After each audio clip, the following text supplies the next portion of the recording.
Welcome back. We're coming to you live from the Milken Institute Global Conference here in Los Angeles, California. Business leaders and money managers from across the world are meeting and discussing all the issues that the global economy is facing and how to allocate capital. Texas Congressman and member of the House Foreign Affairs and Homeland Security Committees, McCaul, is here.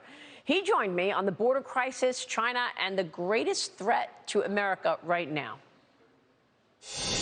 It's good to see you here at the Milken Conference. I know you've got panels and you're talking a lot about foreign affairs here. Let's start with China, our #1 adversary. What points are you going to be making at this conference about China? What should our audience understand? Well, I think the long-term threat they pose to our national security, they want to dominate both economically and militarily.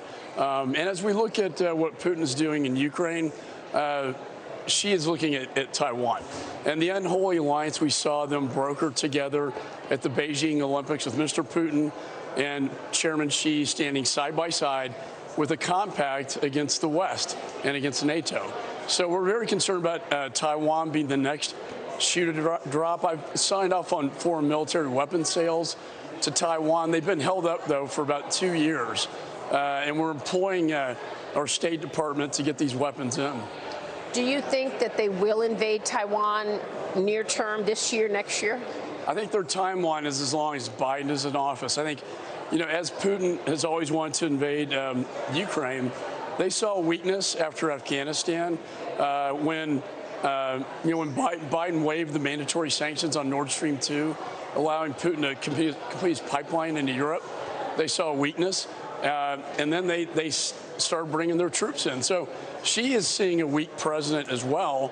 But they're very clever. They're far more clever than Putin. I can see them also using deception and economically as a weapon. Let me focus first on the economic threat, because it seems over and over again we are so reliant on products that are so important to this country that are made in China. I mean, during COVID, we saw that 90% of the underlying components of our prescription drugs are made in China. That has still not been corrected. You are out with legislation about chips.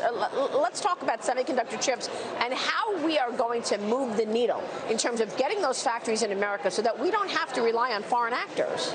That's right. I think COVID opened our eyes, and my God, we're so dependent on China for critical supply chains like medical, rare earth minerals. They control about 85% of the global market.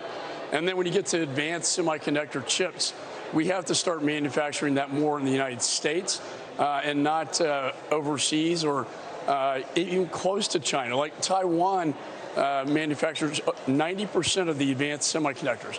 So our bill, basically an idea brought to me by former Secretary Mike Pompeo, National Security Advisor O'Brien, and Wilbur Ross to incentivize more manufacturing in the United States through tax incentives, through a grant program.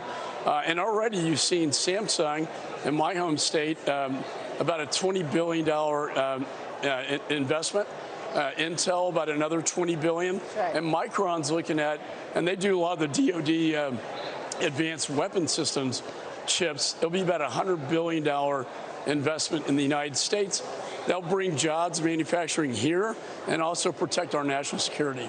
I mean, it brings me right to the question of the border. And I know you just got back from the southern border again, and you've been there many times.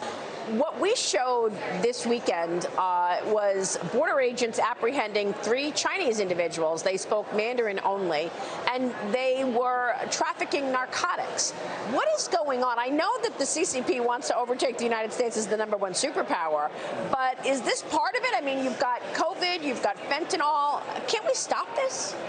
Well, we can, and when we were, the previous administration I worked with on the migrant protection protocols that this administration rescinded, remain in Mexico is working, and we need to go back to that. In fact, I hope the Supreme Court will affirm the Fifth Circuit's ruling saying you have to reinstate this. But with respect to China, what a great foreign policy for them. They can export the precursors to make fentanyls in Mexico, then they're brought into the United States, killing so many of our young people. We've apprehended enough fentanyl to kill the entire population 7 times over. It's like the opium wars reversed, right? So China is putting this opium war right in our backyard on our southern border. But, Senator, I don't think I've heard President Biden mention the word fentanyl once. No, they don't want to talk about the border. And, you know, if they lift Title 42, you're going to have 500,000 people in 5 weeks. You know, Maria, my home state of Texas, we just can't absorb this anymore. When you look at the Homeland today, Homeland Security Committee, Foreign Affairs Committee, what are the most important threats that we need to understand? The threats are foreign nation adversary states. Every day I wake up, what is China doing? What is Russia doing? Well, we see them in Ukraine now, expanding. You know, what is Iran doing? This administration wanting to cut a deal with Iran and using the Russians to help negotiate this is absolute insanity. And then Kim Jong-un firing off 2 ICBM rockets. And, you know, the Chinese have already filed a hypersonic weapon that circled the globe, landed with precision. They can attach a nuclear warhead to that. We don't have that capability in the United States.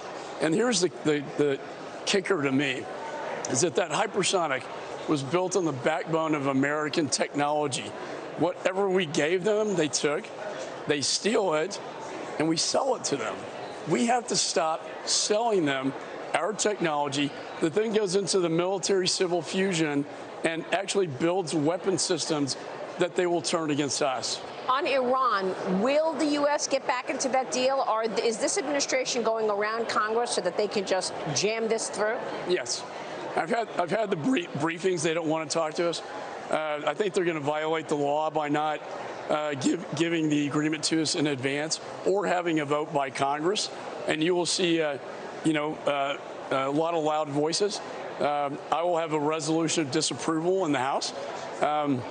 Right now, I think the deal is being discussed about whether to waive foreign terrorist designation on the IRGC.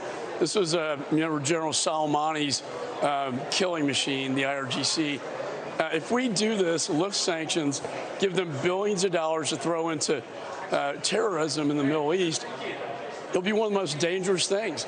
And the entire Middle East is going to want their own nuclear bomb. Yeah, that's a good point. One.